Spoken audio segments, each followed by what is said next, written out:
Thaco. My name is Chris, and this is Justice for HC. And after Justice, let me get it right, hashtag Justice, the number 4, HC.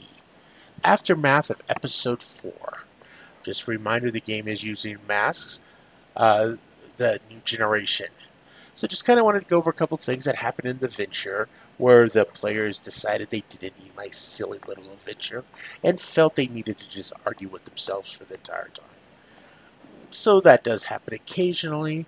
I had a couple things I wanted to introduce, but I'll admit it was not the most thought out adventure that I came up with. I did want to introduce a player or an NPC or two, but that happens.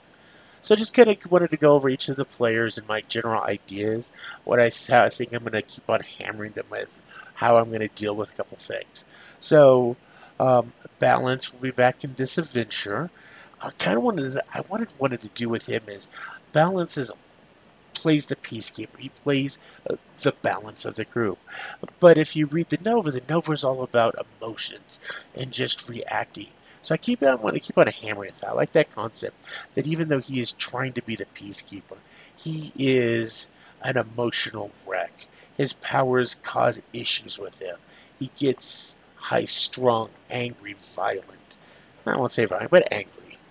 So I want to keep on hitting that. So while he's trying to bring the team back together, there's going to be some violence there. Or going to be some anger on his own side. We have Drake. For Drake, I still want to keep on hitting the point that the reason he does, one of the many reasons he does not want to just give up, or he doesn't want to just be the doomed, is comes the fact that if he dies, his mother might go even more ballistic.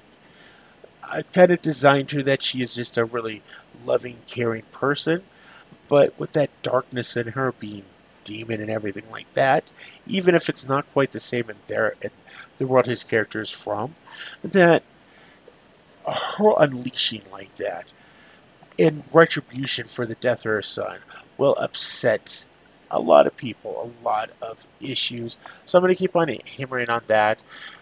A reason to fight, to find a solution why he doesn't just go into the light and die at his brother's hands, or is because the consequences for their world could even be worse. So next is Imperium the Legacy and Gauntlet the Transform.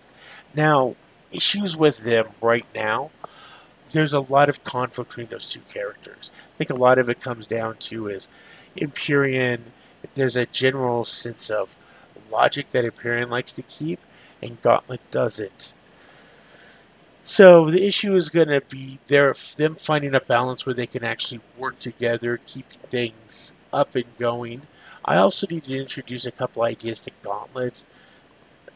She has a tendency to be the most disconnected from the super world.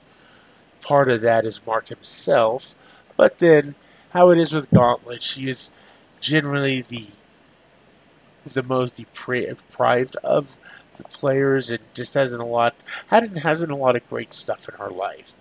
So I do kind of want to start focusing on that. And with her gaining her own doom clock and things starting up again, that will cause some issues herself. So they just need to start working together, find a solution where they're not constantly angry and bitter at each other. Saber, right now I need to keep on doing. Both me and Shane have got an issue where we keep on forgetting to focus on marking his drives off. The beacon has drives. They like to meet. It helps them get through a really nice, cool list. But we've still not even got to the first batch. Now, Paul, I did last time make sure to introduce people so he could punch. Because that's one of the things. He needs to punch somebody. So I'm introducing more people, more unlikable players or unlikable NPCs to see if we can find a way to punch them. The other one is to go someplace amazing. So I think I've got an idea where I'm going to take him to something like a Meet the Robinsons type world where it's 30 years in the future, and how his own inventions, how Marino Tech has transformed the world to this amazing technological miracle under his visionary, his visions. So I'm going to try to do that, see if we can get those cleared out, and maybe put in a couple aspects for a future where we've seen the future world and will he actually be able to get there. Now with Weapon, one thing you to work with Weapon is that he has a tendency not to have a very violent, vicious side, and it's not quite something I was trying to do in this game. I do like one of the concepts of the game is treat human life as meaningful, and his weapon has a tendency to use terms like kill a lot, and just I'm gonna try to calm that down some. We don't need that and don't need that kind of attitude in this game. So, gonna calm that down. The players are doing a pretty good job of calming that down, but he's got to see he's got a connection with the world. That he can't be part of the world. He can't be part of the world and then avoid the parts that he might not like, the influences over each other, the need to talk things out. He needs to do that. Another quick thing, going back to Gauntlets, one of the other little aspects I enjoy is one of the things they mentioned is make adults seem childish and short-sighted. I kind of wanted to do that. Some of the players during the conversations, some of the adult heroes said kind of some stupid things, and I like that concept that it seems so childish. So I'm going to do a little, one of the conversations with the game will be between Gauntlet and Captain Halcyon, a sort of an apology situation. Now, one thing that kept on, once again, keep on forgetting, especially in this case, that some of the basic moves, stuff like provoke someone, comfort or support, or take a powerful blow, can occur between players. And they need to make sure to hit that. They need to, when they're fighting, like somebody says something bad, then take a powerful blow, provoking someone when you're getting angry, comfort and support. Those are all important, and those got to be added. Just like the basic moves, I've got to remember that I can throw in basic moves kind of when I want to. That's got to have not just the combat, but the social conversations, the social combat can happen, where you can take influence over someone, which all adults already have with the players, and tell them who they want to be, so you can shift labels where they've got to accept it or deny that influence. So once again, forgetting some of the basic rules, I think we're getting a little bit better. But that's why I pretty much right now have still told the players, if you see something, definitely tell me. We do not want to forget these rules. That's part of the game. And I just wanted to show you a couple of things I've been adding on. One of the things is the influence. Now all the players keep influence over themselves, but I designed these little cards that all the players should have access to, where they can assign influence over each other. You just pass out your card to the player that has it. Now the kind of the fun side effect that I kind of want to go with this is then you have the satisfaction that's taking it away from them. So at any point you can then when it comes up you can take it away and you felt like you've taken it away. Now the players should have control over those, so we'll see if that works properly. But hopefully that is good. The other one I wanted to do is the players are really good at keeping control of their conditions, but they forget. So, and part of this game, especially with the players being as emotional as they are, is it reads. You know when someone's angry, when someone is angry, when it's sad, stuff like that. So I designed these little emoji.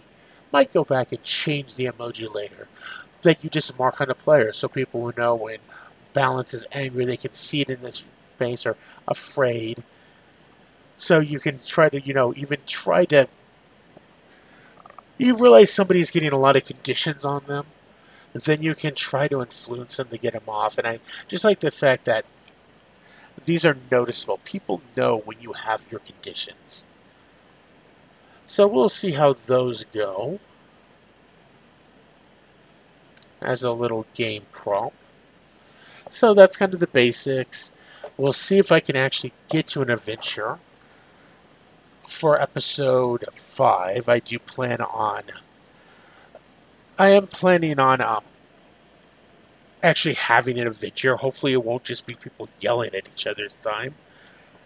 But it's probably not going to go with the overall plan with the weird color coded clone troopers.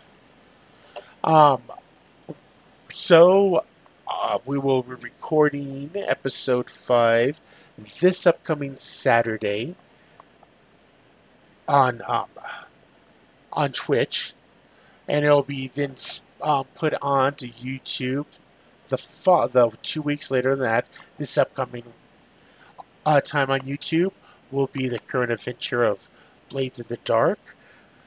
Because of a change in the ship schedule, we did get Jim back, so that's fun.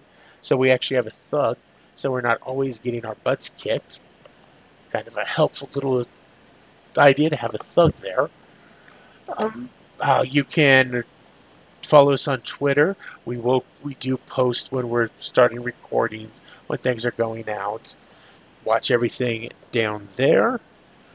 Got Patreon, Facebook, our Twitch channel where we do our recording every Saturday. Right now, jumping between my mask game and Mark's Blades in the Dark. Well, that is it for now. Thank you so much and have a good day.